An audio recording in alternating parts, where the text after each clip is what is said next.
저는 오늘 여러분과 함께 하나님의 침묵 이런 제목으로 은혜의 말씀을 나누고자 합니다.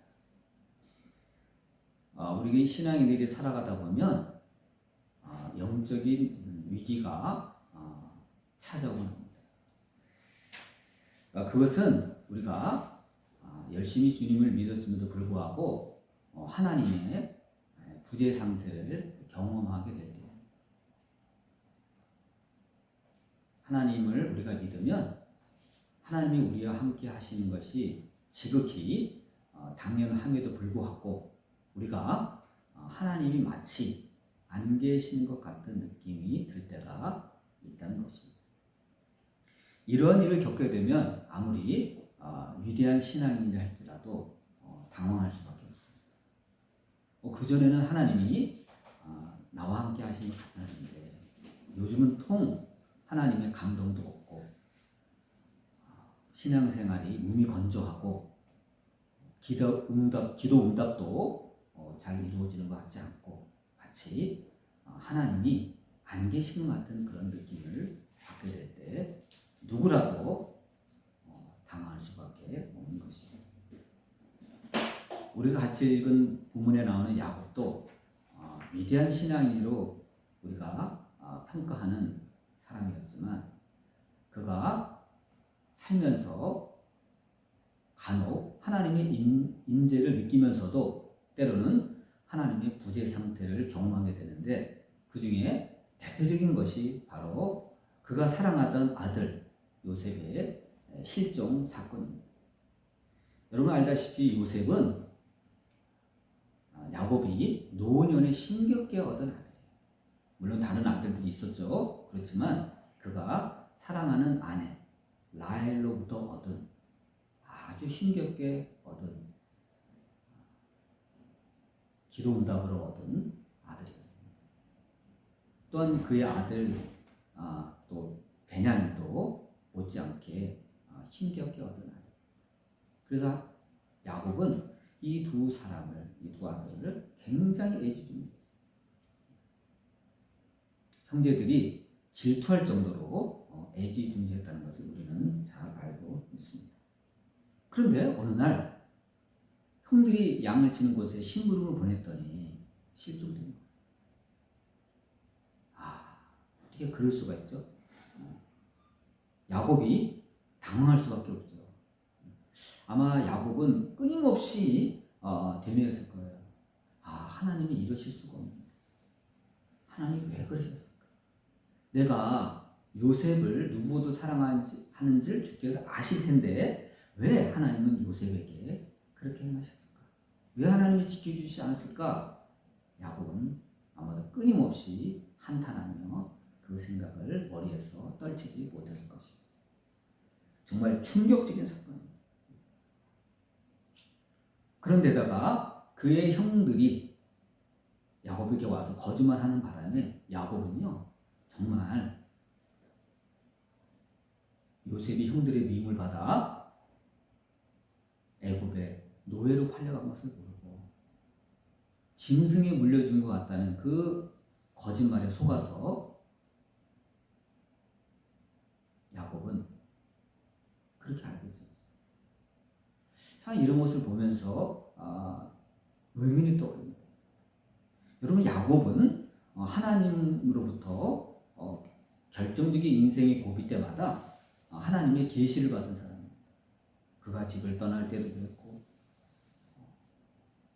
그가 집으로 돌아올 때도 그랬고 하나님이 꼭 앞서서 야곱에게 계시를 해주셨어요. 꿈에 계시하거나 환상 가운데 또는 음성으로 끊임없이 결정적일 때마다 하나님은 야곱을 붙들어 주셨어요.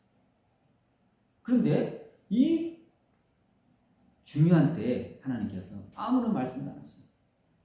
서로 그의 아들들이 아버지 야곱을 속였다 해도 하나님이 말씀해 줄 수 있잖아요. 그렇잖아요. 야곱아, 사실은 이 아들들이 거짓말을 하고 있어. 짐승에 물려 죽은 게 아니야. 그 녀석들이 사실은 애굽에 팔아버렸어. 이렇게 말씀해 줄 수 있잖아요. 아무 말도 안 하십니다. 한 말씀도 안 하십니다.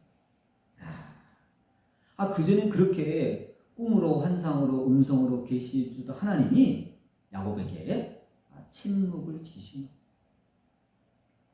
여러분, 하나님은요 종종 우리 하나님의 사람들을 인도하실 때 침묵으로 일관하실 때가 많습니다. 오히려 말씀하실 때보다 침묵하실 때가 더 많아요. 여러분, 하나님이 침묵하시면 하나님의 음성을 듣고 하나님의 계시를 들었던 사람은 어떻게 되죠? 갑갑하죠. 답답하죠.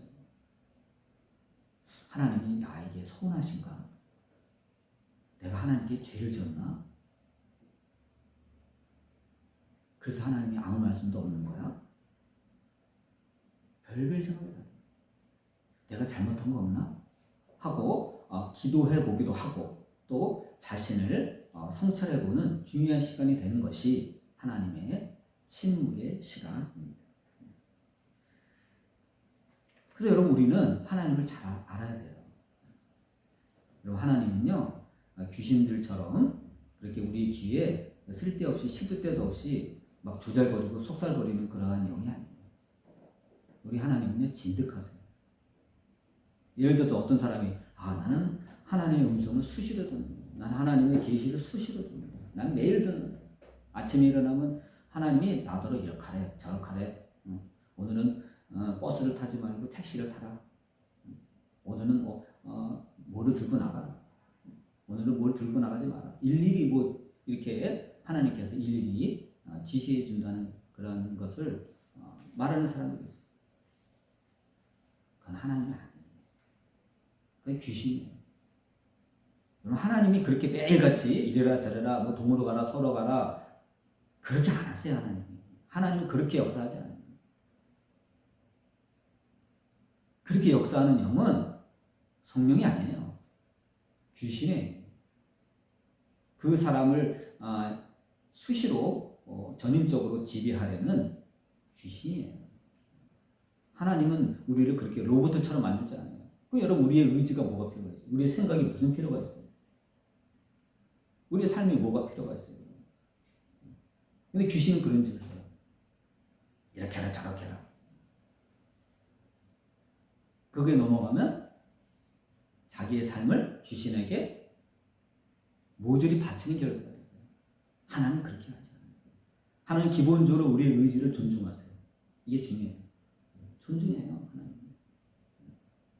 하나님은 인생의 어떤 중요한 시점에 있어서 중요한 포인트를 하나님께서는 딱딱 잡아주세요. 그때 그렇게 하나님 수시로 나타나서 그렇게 하지 않으세요. 그러므로 여러분, 우리는 우리 가운데 역사하시는 하나님의 이 침묵을 통한 이 통치 방식을 우리는 이해해야 해요. 인생의 태반을 하나님께서 우리 어떻게 하죠? 침묵하세요. 우리가 필요하기 때문에 하나님께서 침묵하십니다. 여러분, 하나님께서 침묵하셨을 때 바로 요셉의 실종 사건이 벌어진 것. 야곱은요, 이 요셉의 이 실종 사건을 통해서 하나님이 이 야곱의 가정을 나중에 애굽에서 큰 이스라엘 민족으로 키우시겠다는 하나님의 원대한 계획을 전혀 알 수가 없었어요. 알 수가 없죠. 70여 명에 불과한 이 야곱의 가족이 이스라엘이라는 거대한 민족으로 수요가 불어난다는 것을 누가 상상할 수 있겠어요? 그걸 몰랐어요. 하나님의 섭리라는 것을 그건 꿈에도 생각하지 못하고 슬퍼만 했어요. 아이고, 내 아들 요셉아 어디 가느냐.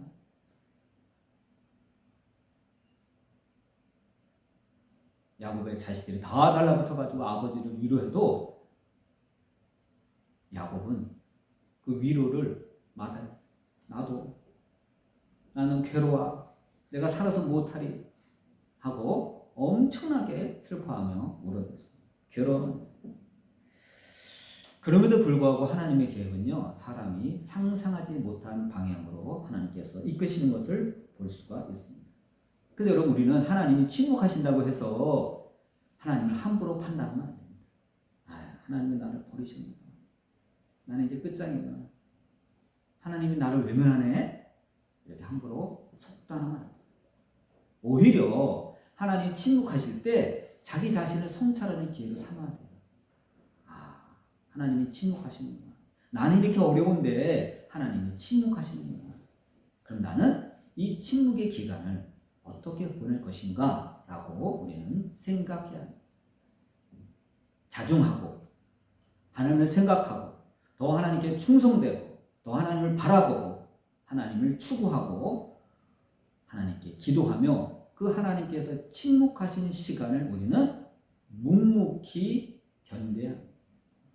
왜 하나님이 침묵하시냐? 왜 이 귀중할 때 하나님께서 아무 말씀도 안 하시냐고 하나님 앞에 만약 반항한다면 그것은 아주 쓸데없는 행동이 되고 말 것입니다. 하나님이 침묵하실 때 우리는 영적으로 절대로 방황하면 안 돼요. 오히려 더 침착해야 돼요. 아, 하나님의 뜻입니다. 하나님의 침묵은 하나님의 뜻이 있다. 하나님의 경륜이 있다. 이것을 우리는 굳건히 붙잡아야 되는 것입니다.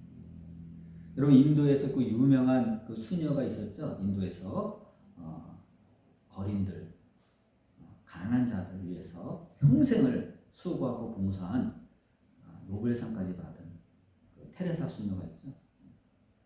모든 사람이 우러러보고 칭찬하고 거룩한 성녀와 같다 이렇게 칭찬한 사람이 바로 테레사 수녀입니다.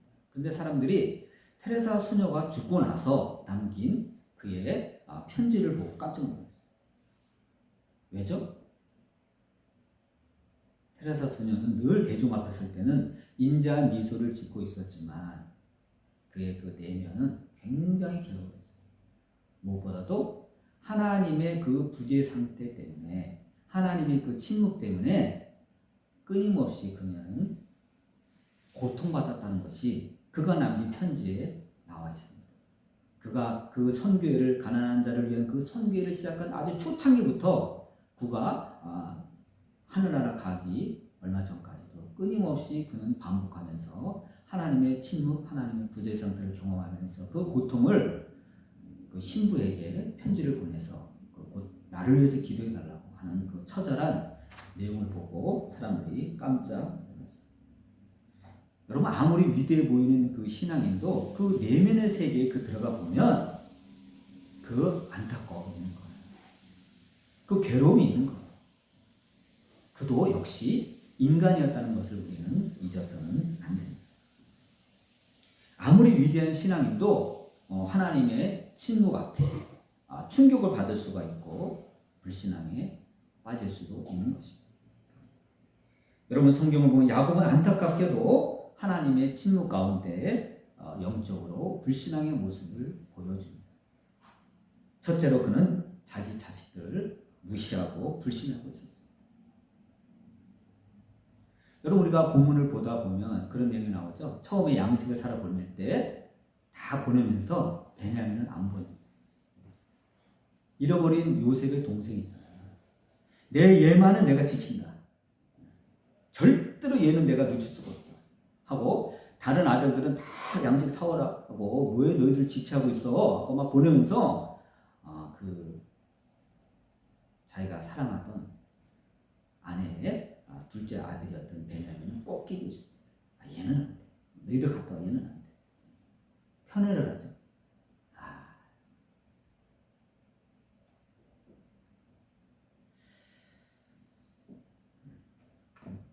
근데 결국 어떻게 되죠? 하나님의 섭리 가운데 애굽에 있던 요셉이 보니까 동생이 안 왔어요. 다 왔는데 자기 동생 베냐민만 안 왔어요.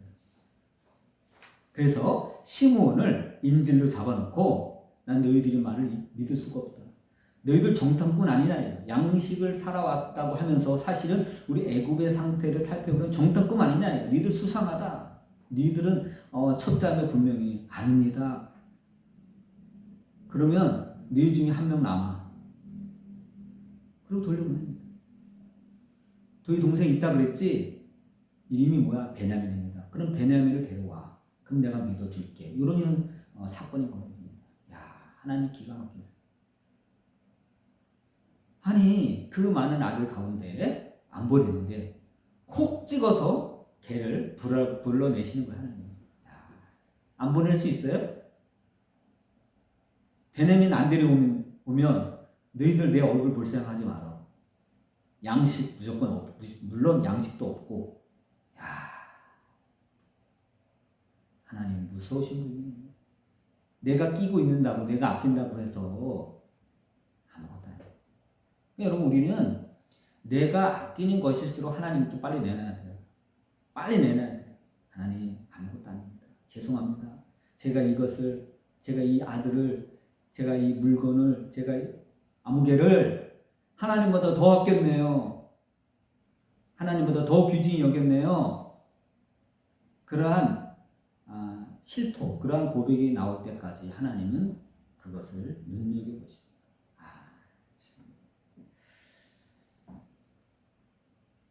아버지, 그 사람이 엄한 목소리로 얘기했습니다. 다음에 베냐민을 꼭 데려오라고 했습니다. 안 된다. 죽어도 안 된다. 얘까지 이러면 나는 어떻게 돼? 나는 무덤에 내려가는 자가 될 거야. 끝까지 반항합니다. 처음에 반항해요. 말도 안 되는 얘기죠. 시몬이 못 들어왔으니까 베냐민도 가면 못 들어오게 뻔하다는 거예요. 하고 자식 말을 안 듣습니다.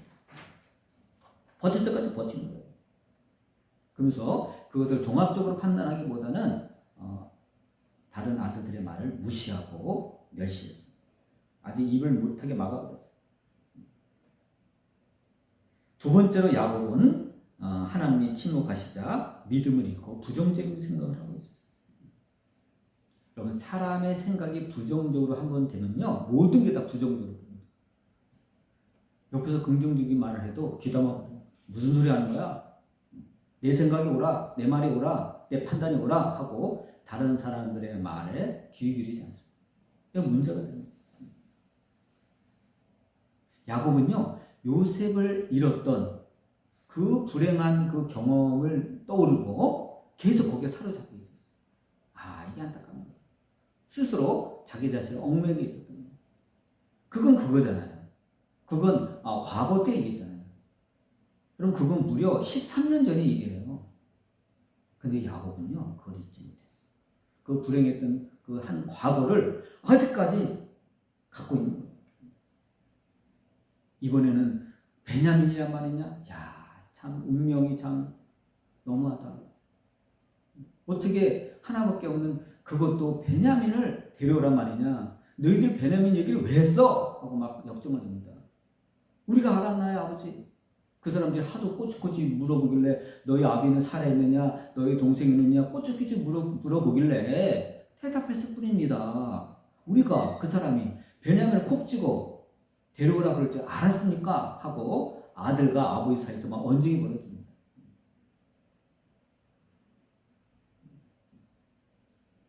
아마 그 야곱은 굉장한 후회를 했었을 거예요. 야, 내가 그날 요셉을 식물원만 보내지 않았더라면 오늘 같은 사태가 벌어지지 않았을 텐데 하고 후회를. 여러분, 우리가 살다 보면 얼마나 후회할 일이 많아요. 내가 그때 그랬더라면. 그거 많죠? 내 순간에 판단을 못했어. 그때 내가 왜 그랬을까? 다음에 시켜도 되는데, 다음에 해도 되는데, 또는 그때 내가 그걸 잡았어야 되는데 그걸 왜 못 잡았을까? 라고 인생은 두고 나면 후회 천재예요.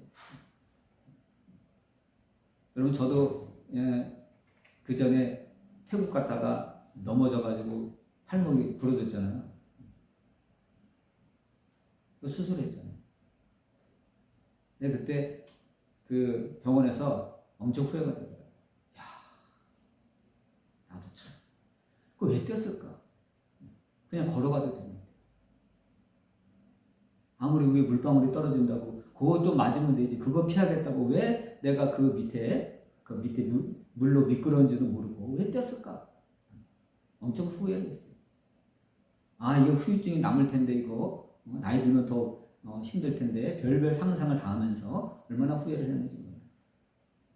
그런데요, 후회는 소용이 없어요. 이미 버스는 지나갔습니다. 이미 당한 일이에요.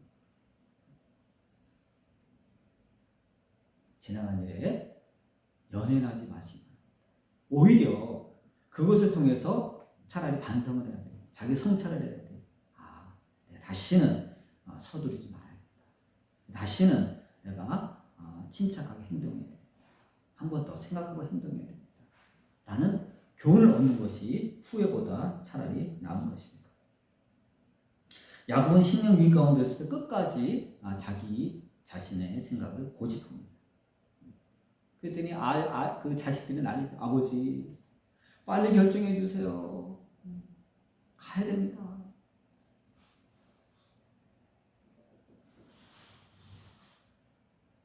막 자식들이 난리죠.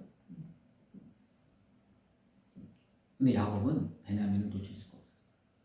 내가 이 하나밖에 없는 이 아들을 잃으면 이제 다 나는 이제 인생이 끝장나는 거잖아요. 그런데요, 여러분, 이 사람의 이 목숨이 무서운 거예요. 난리가 났어요. 양식이 다 떨어졌어요. 이러다 정말 집단적으로 다 이제 굶어 죽게 생겼어요. 그러니까 어떡하죠? 야곱이 이래도 죽고 저래도 죽잖아요. 베냐민 살리자고 다 죽을 수는 없잖아요, 결국. 그래서 야곱이 베냐민을 놓아줍니다. 내가 그를 잃으면 잃으리라. 야, 어떻게 야곱이 그렇게 됐죠? 내 이 아들을 놓칠 수 없다고 그렇게 감싸고 싸매고 붙들고 있던 야곱이 그렇게 아끼던 품 안에 있던 베냐민을 놓아줍니다. 내가 잃으면 잃으리라. 이러다 막 큰일 났다. 여러분, 우리가 하나님 못 이겨요. 하나님 못 이겨요, 여러분. 하나님이 찾으실 때 우리가 하나님께 빨리 내놔야 돼요. 그게 시간 낭비 안 하는 거예요. 여러분, 야곱은 별별 상황을 다 부정적으로 생각했었잖아요. 맞아. 13년 전에 내 아들, 그 귀한 그 아들 요셉을 잃었지. 근데 이 베냐민도 보내면 잃을 거야. 시므온도 지금 인주를 잡겠다지 하고 부정적인 생각을 하면서 그가 시간에 지체할 동안 여러분 실상은 어떻게 됐죠? 그가 잃어버렸던 그 요셉이 실상은 어떻게 됐어요? 애굽의 총리가 되어 있어요. 상상할 수 없던 일이 이미 벌어지고 있는 거예요. 여러분, 하나님은 침묵하실 때 하나님이 놀고 계신 게 아니에요. 하나님이 일을 하셨다니까요.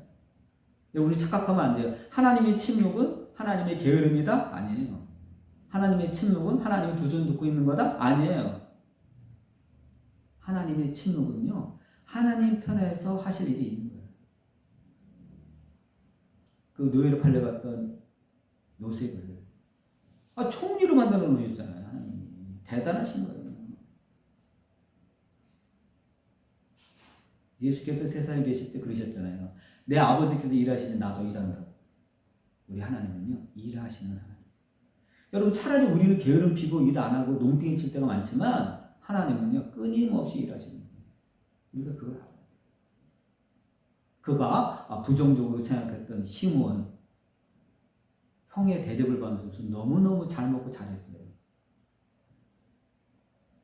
이제 베냐민 놔보냈죠. 어떻게 될까요? 꿈에 그리던 죽은 줄로 알았던 그 형과 감격의 상봉을 앞두고 있는 거예요. 근데 그 책을 누가 막은 거예요? 야곱이 막은 거예요, 여러분. 여러분, 우리가 야곱처럼 될 수 있어요. 내가 괜히 하나님 이건 안 돼요, 저건 안 돼 하고 움켜잡고 있었기 때문에 하나님의 일을 내가 가로막고 있었던 거지. 야곱이 그랬어요. 빨리 진짜 보냈으면은 식량도 올 것이고, 그렇잖아요. 베냐민이 감격의 상봉을 자기 친형 요셉에게 했을 것이고, 얼마나 좋은 광경이 펼쳐져요. 근데 그거를 여태까지 야곱이 막고 있었던 것입니다. 이처럼 우리가 불신앙에 빠져 있으면 하나님이 우리를 향한, 우리 가정을 향한 놀라운 계획을 우리가 막을 수가 있다는 것을 우리는 알아야 합니다. 그래서 여러분, 믿음이 필요해요. 어떤 상황에 처했든 간에, 하나님의 침묵이 길어지든 간에 우리는 어떻게 하죠? 믿음이 필요해요. 아니야. 하나님의 침묵은 필요하기 때문에 하나님께서 말을 안 하시는 겁니다. 그렇다고 하나님이 나를 모른 채 하시는 게 아니야. 하나님이 내 사정을 모르는 게 아니야. 하나님은 지금도 일하고 계셔. 라는 것을 믿으시는 여러분 되시기를 바랍니다. 이처럼 하나님의 침묵은요, 이유가 있어요. 여러분, 우리가 성경을 읽다가 이해가 안 될 때는 한번 뒤집어 생각해 봐요. 여러분, 만일 하나님이 요셉이 처음 실종됐을 때 하나님이 야, 사실은 너희 아들들이 팔아먹었어. 애굽에. 지금 애굽에 지금 팔려가지고 지금 보디발의 집에 있어. 가르쳐 줄 수 있잖아요. 여러분, 가르쳐 줬다면 야곱이 어떻게 했을 것 같아요? 당장 가죠. 예? 전부 나를 따르라. 아들들 전부 이끌고 아마 애굽에 가서 돈을 억만금을 주고라도 그 아들을 다시 요셉을 되사왔을 겁니다. 그럼 어떻게 되죠? 하나님의 계획이 무너지는 거예요. 하나님의 계획은 뭐예요? 요셉을 선발대로 보내시고 애굽의 총리가 되게 하시고 자기 아버지 가솔 70여 명을 다 애굽으로 이주시키고 그것도 고센 땅에서 400여 년을 보내면서 이스라엘 민족을 키워서 그 이스라엘 민족을 다시 끌고 나와서 가나안 땅에 심는 것이 하나님의 목적인데 그걸 가르쳐 줬다면 누가 다 산통 깨는 거예요? 야곱이 다 산통 깨는 거예요. 그러므로 여러분, 우리는 하나님의 침묵은 필요하다는 것을 인정해요. 하나님 왜 안 가르쳐 주세요? 답답해요. 저희 미래가 어떻게 될지 궁금해요. 답답해요. 답답하겠죠. 그러나 그것은요, 하나님이 필요하기 때문에 안 가르쳐 드리는 거예요. 가르쳐 주면 다 난리가 나고요. 산통 다 깨지는 거예요. 하나님의 계획이 엉망이 되는 거예요. 그러면 여러분, 하나님의 침묵은 이유가 있다. 하나님의 침묵은 결국 나에게 유익하게 돌아갈 것이다 라는 믿음으로 살아야 되는 것입니다.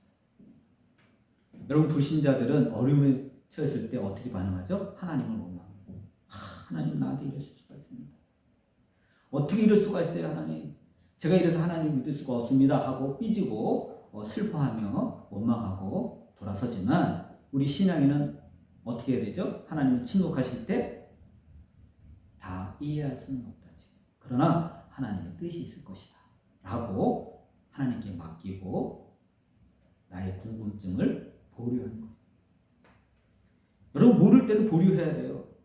알라고 너무 애쓸 필요가 없어요. 알면 다치는 거예요. 차라리 모르는 게 약해요. 하나님의 신비 가운데 하나님이 감춰주실 때 그것은 이것은 내 영역이 아니다. 이것은 하나님의 영역이다. 나는 잠자고 나도 묵묵히 나의 할 일을 해야 된다. 이 자세가 우리 신앙인의 올바른 자세입니다. 그렇지 않으면 어떻게 돼요? 그렇지 않고 반항하고 막 헤매면 어떻게 돼요? 더 수렁에 빠지게 되는 것입니다. 그러면 여러분, 하나님의 침묵은 하나님께서 우리 인생을 다루시는 아주 독특한 통치 방식입니다. 우리는 요셉의 실종 사건을 보면서 그래서 우리는 속단하지 맙니다. 하나님은 침묵 가운데서도 지금도 우리를 위하여 궁리하시고 일하시고 계신 것입니다. 하나님은 이를 조용히 은밀하게 수행을 하십니다. 그러므로 여러분, 우리는 하나님의 말씀 앞에서 겸손해야 돼요. 안달하지 말아야 돼요. 덜렁거리지 말아야 돼요. 침착하게 주님을 바라보며 믿음으로 한 걸음 한 걸음 살아나가야 되는 것입니다. 이런 하나님의 침묵을 온전히 깨닫고 믿음으로 승리하는 저와 여러분 되시기를 축원드립니다. 기도하시겠습니다.